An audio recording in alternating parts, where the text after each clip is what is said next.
spending some time with defensive coordinator Lou Anarumo at the Combine. Lou, how would you describe your defense in 2021 and kind of how you saw it evolve over the course of the year?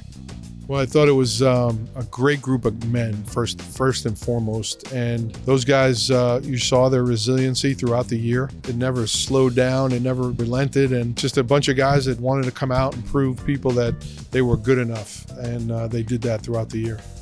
When you look at two of your young linebackers in Logan Wilson and Jermaine Pratt and just the steps that they've taken over the early portion of this year, how pleased have you been with their progress and really kind of solidifying their positions in that room? Yeah, super proud of both of them. I feel like at this point in their careers, they're well advanced, and it helps to have multiple years in the same system. That's really helps them. And, I think it'll just grow going forward, that they'll be problem solvers, which is what football is. We go into games thinking it's going to be one way and it turns out to be another. So those guys will really be able to help be like coaches on the field. As we're entering free agency, there are a number of big names on this defense who are free agent. You have Larry Ogunjobi, BJ Hill, Eli Apple, and then of course, Jesse Bates. What's the priority level? How much do you want those guys back on your defense? Everybody you just mentioned, I'd love to have back. They had such an impact throughout the season, each at a different time, and a lot of them throughout the course of the season. So I'm hopeful, but I'm also realistic on how this thing will go, but hoping that we get the guys back, all of them. When you look at free agency from a year ago, I think you guys won with the signing of Trey Hendrickson and just the production value he brought to that defensive line. We saw Sam Hubbard and DJ Reader and know the production that they bring as well. What are you hoping to see out of the defensive line going forward and kind of where you want to see it evolve and grow into in 2022? Well, I think the guys this year kind of set the standard of what we want to be.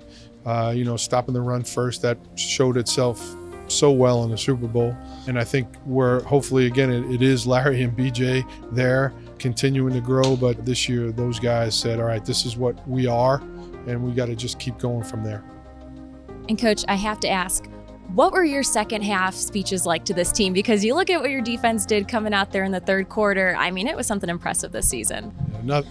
I wish I could say I had magic words, but really just you try to be a common effect, and if things are going good, hey, we got to keep doing this, and if they're not, we'll make these adjustments. We'll handle the different things that are coming out throughout the game.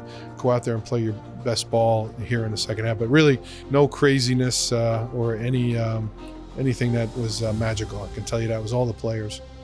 And then as we're in free agency and the draft's going to be coming up, just how do you prioritize the next few weeks? Yeah, just to me, this is the acquisition period player acquisition period where all our time is spent on that. Our scheme and our evaluation of what we're doing ourselves, that we can do that at the same time, but that's really on the back burner.